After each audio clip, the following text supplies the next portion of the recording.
Fala, gente boa do Clube de Leitura do Gabo, aqui é o Diego com mais um vídeo. Esse vídeo de hoje eu trago novamente o nosso livro Vivências. Para quem não sabe, nós lançamos no início do ano esse livrinho aqui que é fruto do trabalho coletivo dos membros do Clube de Leitura, né? Ou seja, conta com 10 contos e algumas poesias.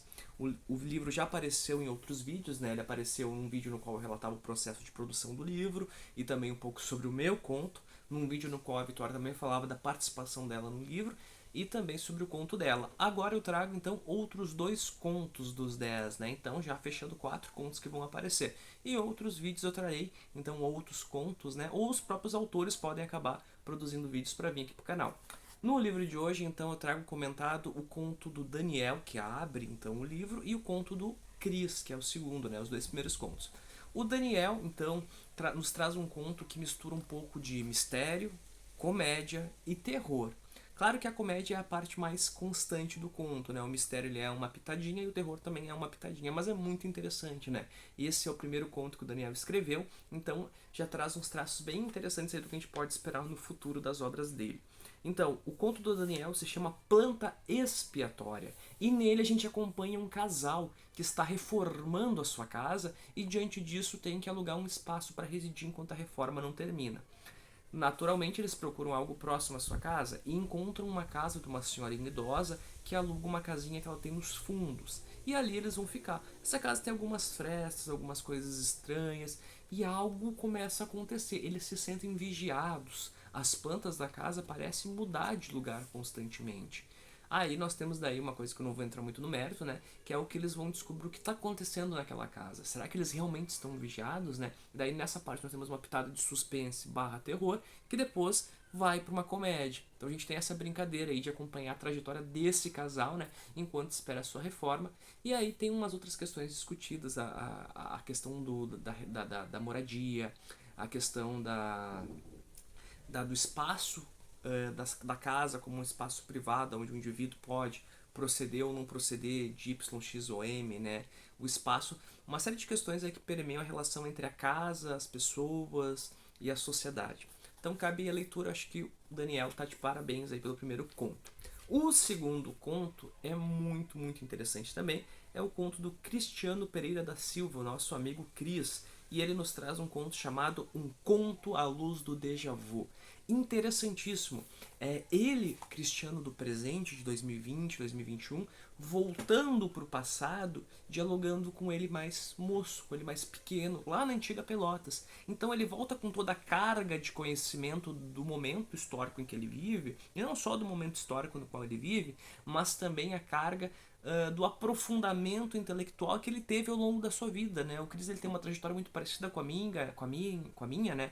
Ele vem de uma origem humilde, daí ele tem acesso à universidade, faz uma graduação, começa a segunda graduação, faz mestrado, agora ele está no doutorado. Então ele tem essa dicotomia, né, da realidade mais humilde, né, que se confronta com a intelectualidade com a academia, né? Então é muito interessante ver o quanto essas duas linguagens aparecem no conto, né? O Cris ele traz então uma linguagem rebuscada, ele nos traz uma série de autores como Sartre, como Milton Santos, como o Dambo, ele vai trazendo esses autores, né, numa lógica acadêmica, mas ele também nos traz uma linguagem extremamente simples e popular em alguns pontos, né? Então tem a mescla, né?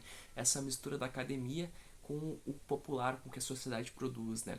Então é muito interessante ver o Chris voltando para o passado e alertando ele sobre as coisas que ele vai vivenciar, né? Porque a gente sempre lembra daquilo, as pessoas sentem o que estão sentindo na própria pele, a pobreza, a fome, a miséria, mas muitas vezes elas não compreendem o motivo daquilo. Então o Chris do presente volta para o passado e ele ajuda o Chris do passado a compreender algumas coisas, sem alertar o que vai acontecer, para que ele possa vivenciar tudo, só indicando que ele deve vivenciar com muito mais amor. Uma parte que eu acho muito interessante do livro, que ajuda a explicar bem isso, é a parte que ele fala o seguinte: de um lado, a escassez produzindo as condições da violência cotidiana, mas do outro, ela produz o teu caráter generoso, a famosa inteirada. O que é isso? Ele falando lá dele dos amigos indo pros bailes lá no interior de Pelotas, e daí não tinha grana, e daí juntava o dinheirinho um de cada um do outro e tal, pra inteirar, pra poder o amigo entrar.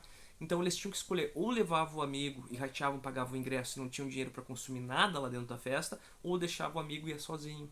Então é a escassez ao mesmo tempo que ela produz a violência, ela também produz a generosidade. A escassez cria esse elo de solidariedade entre aqueles que nada têm ou que têm muito pouco. Então é muito interessante ele fazendo essas analogias, que para mim também foi muito comum na minha juventude, né?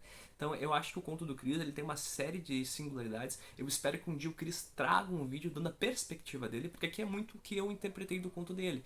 Por exemplo, assim, no início do conto ele faz uma reflexão de como se ele estivesse no exílio. Algumas pessoas entendem que faz menção ao fim da ditadura no Brasil e à volta dos exilados. Eu compreendi que esse exílio, na verdade, era um exílio cultural e econômico, uma alienação que a condição social lhe impunha data a realidade, e que ele rompeu com esse exílio a entrar na universidade, e daí ele buscou conhecimento, e esse conhecimento se mesclou e se solidificou com o conhecimento popular, e a mescla do intelectual com o popular produziu a superação da alienação, o fim do exílio, e aí ele pôde então produzir com maior sabedoria. Então o Chris ele faz um conto excelente, eu acho que vale muito a pena a leitura dele. Vários pontos assim eu acho que talvez eu não tenha pegado também com tanta sabedoria, pela questão que eu não sou da área da geografia, né? E ele mescla muitos conhecimentos da geografia. E o mais interessante, um conto que fala com uma linguagem rebuscada, muitas vezes, termina com a seguinte frase: é nós. Então, olha só, mais uma vez, né, o Cris da sociedade, da comunidade, que percorre a academia, passa pela reflexão, pela tomada de consciência, não abandona o grupo ou o coletivo ou a classe a qual ele pertence, voltando pro é nóis. Então fica a dica, esses são os dois primeiros contos que abrem o livro Vivências do Clube de Leitura Gabo. Quem quiser eu posso mandar o PDF do livro, que acaso queira ler, né? Então fica aí a dica para vocês. No futuro terei outros contos, né, que ainda não apareceram em vídeo, se os próprios autores não trouxerem. Espero que tenham gostado, não se esqueçam de se inscrever aqui no canal e nos seguir lá no Instagram também. Até a próxima, pessoal!